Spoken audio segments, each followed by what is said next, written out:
вівторок, 16 січня, 1419-й день анексії Криму. Підсумовуємо головні події на цю мить. В студії Маргарита Потапова. Вітаю. Законопроект про реінтеграцію Донбасу ці хвилини розглядає у другому читанні Верховна Рада. Він визначає Росію державою-агресоркою, а окремі райони Донецької і Луганської областей – тимчасово окупованими. Чи одностайні депутати в голосуванні, нам розповість Олена Стецюк. Вона з нами на прямому зв'язку. Олено, чи ухвалить Верховна Рада закон про деокупацію Донбасу на сьогоднішньому засіданні?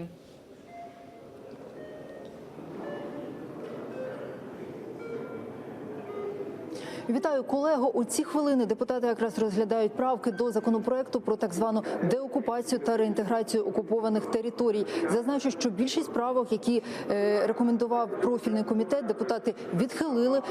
Загалом зазначу, що це близько 700 правок.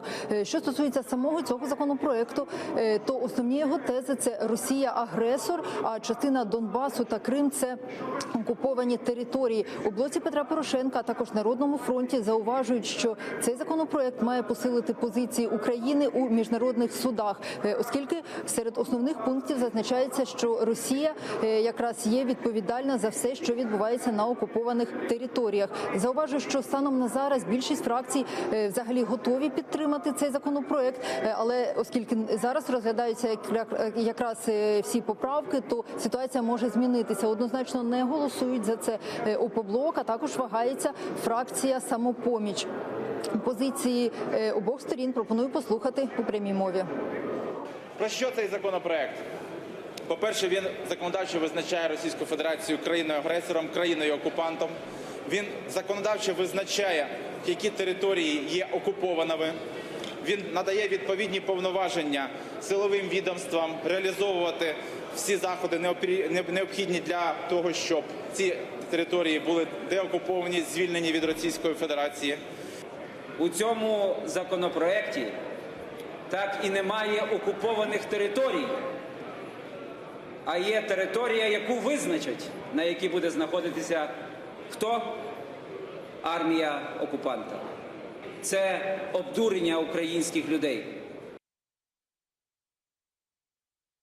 Проекту внесли також і питання Криму, але я зауважу, що він прописаний не у всіх пунктах. Якраз стосовно цього і точаться багато суперечностей. Крім того, він не фігурує і у назві законопроекту. Зокрема, народний депутат і голова Меджлісу Рефат Чубаров зауважив, що необхідно додати назву Криму взагалі Крим у назву цього законопроекту, однак ця правка була відхилена.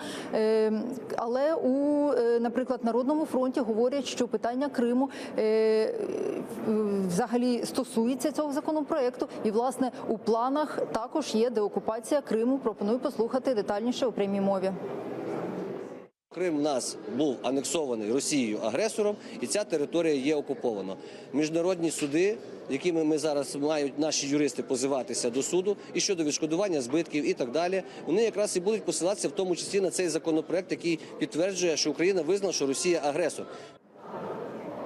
Отже, скільки займе ще часу розгляд цього законопроекту, поки невідомо. Ми залишаємось тут у Верховній Раді слідкувати за розглядом цього законопроекту. І більше подробиць вже у наступних випусках новин. Студія.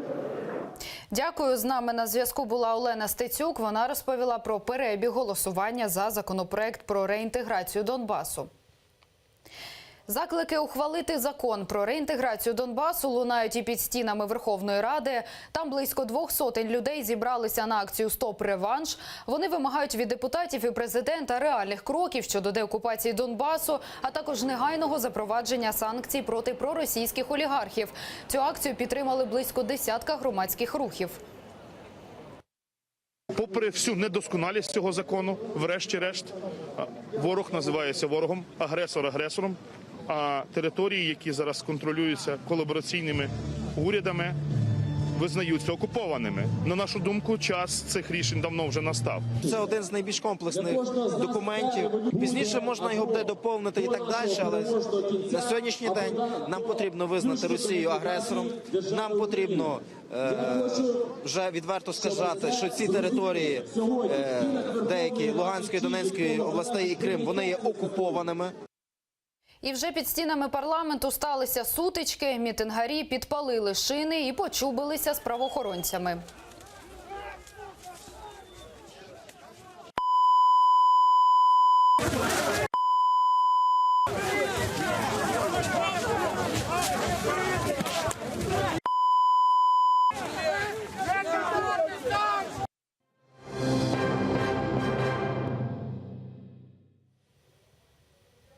Фігуранти так званої справи про тероризм Марлен Асанов, Ернес Аметов і Сервер Зекір'яєв сьогодні постануть перед судом у Сімферополі. Підконтрольний окупантам Верховний суд Криму розгляне апеляційну скаргу адвокатів на подовження їхнього арешту. Кримчан разом ще з 3 земляками – Сейраном Салієвим, Меметом Беляловим і Тимуром Ібрагімовим – затримали під час масових обшуків у Бахчисараї торік 11 жовтня. ФСБ інкримінує всім 6 участь у забороненій в Росії організації Хізбут Тахрір. Їх всіх тримають у СІЗО. Наприкінці грудня адвокати намагалися змінити запобіжний захід на домашній арешт Салієву, Белялову та Ібрагімову. Однак Верховний суд Криму відхилив апеляцію. І сьогодні в Криму мають оголосити вирок українському патріоту Володимиру Балуху. Напередодні відбулося останнє засідання Роздольненського районного суду, на якому окупаційний прокурор Дмитрій Корольов запросив для підсудного 5 років і 1 місяць колонії поселення та штрафу 20 тисяч рублів. У своєму останньому слові в суді Володимир Балух заявив, яким би вирок не був, він своєї проукраїнської позиції ніколи не змінить. Идет просто-напросто политическое преследование за мои убеждения. Пунктом доказательства вины тут вообще речи не идет. Естественно, любой приговор, помимо оправдательного, абсолютно незаконный, но даже оправдательный приговор, это еще не все. Должны быть приговоры в отношении людей, которые все это действие организовывали. Володимира Балуха затримали рік тому. ФСБ закидає йому нібито незаконне зберігання боєприпасів. Сам Балух вважає, що це помста російських окупантів за його проукраїнську позицію. Від початку анексії Криму він вивісив український прапор на своєму будинку і на стіні встановив табличку «Вулиця Героїв Небесної Сотні». Поліцейська держава в дії. Кримські окупанти пропонують жителям Севастополя здати відбитки пальців, так би мовити, добровільно і за письмовою згодою. Дактилоскопічну реєстрацію вони називають одним з видів державних послуг, які надає поліція. Російські силовики пояснюють севастопольцям, що це найбільш надійний спосіб ідентифікації особи. І відбитки жителів міста поліції нібито потрібні лише на випадок, коли хтось втратить пам'ять чи стане жертвою нещасних випадків.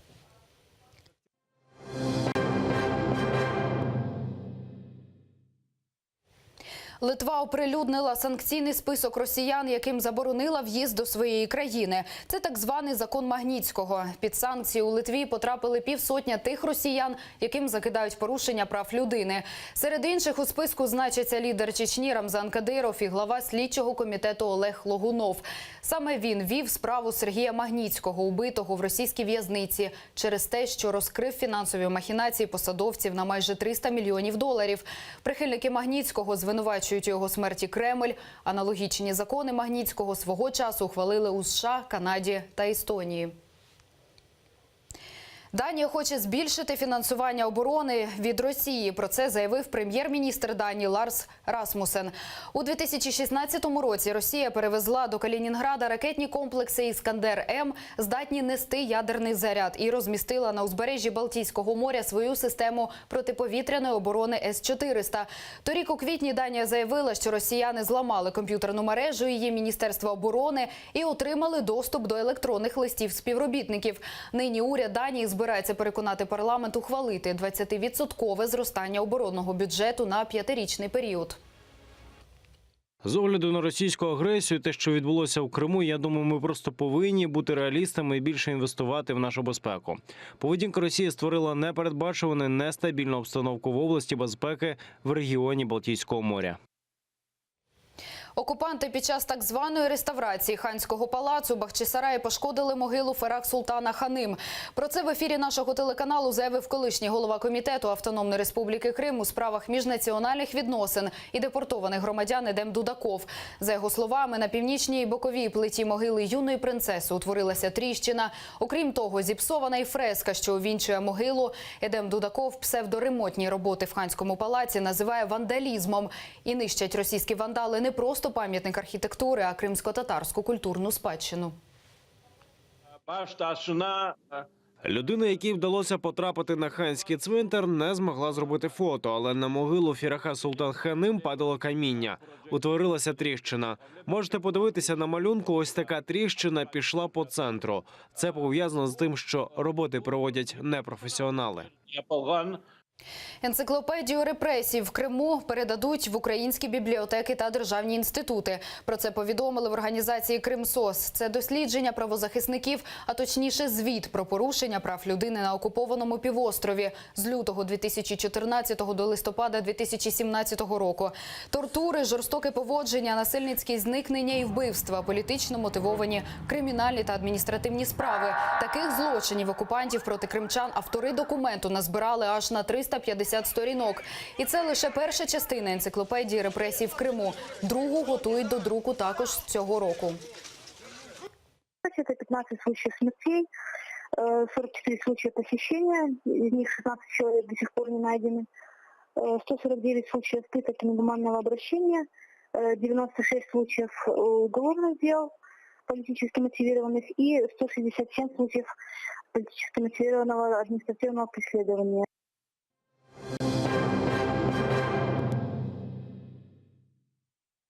У Черкасах двоє підлітків провалилися під кригу. Один з них загинув. Хлопці йшли по замерзлому Дніпру, крига не витримала і парубки провалились у воду. Рибалки, що були неподалік, викликали рятувальників. До їх приїзду вони витягли з води 17-річного юнака. Другого хлопця врятувати не вдалося. Десятки фур заблокували траси на Запоріжжі. Все через негоду. Вантажівки застрягли у снігових заметах. А на трасі Харків-Сімферополь фури зупинилися через ожеледицю. Водії не могли подолати круті підйоми. На дорогах вже працює снігоприбиральна техніка. Проблемні ділянки обіцяють засипати сіллю. Водночас рятувальники попередили водіїв про подальше погіршення погодних умов і закликали перечекати снігопад поблизу стаціонарних постів патрульної поліції.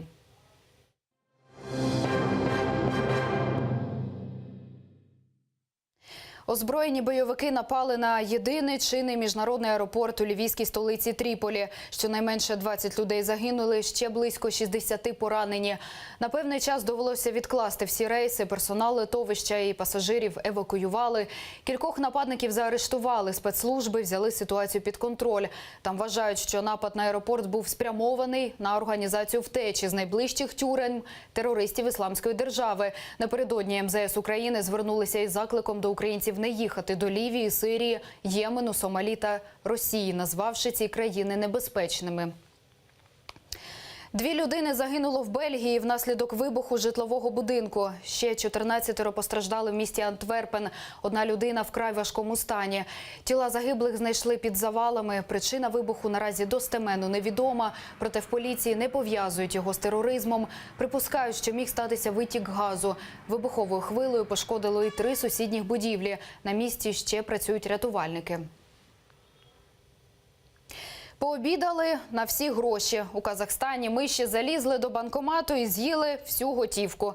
Загалом збитків вони завдали на $300. Інкасатори помітили гризунів, коли збиралися поповнити банкомат. Припускають, що миші залізли туди погрітися. Зараз у казахській столиці Астані сувора зима. Стовпчики термометрів показують 22 градуси морозу. Вот, открываем. Мыши съели деньги. Вот мышь ходит за деньгами. О, 2 еще и 2. Целая мафия здесь. Наразі це всі новини. Оновлений випуск «Заман» дивіться вже менш ніж за годину. Будьте з нами.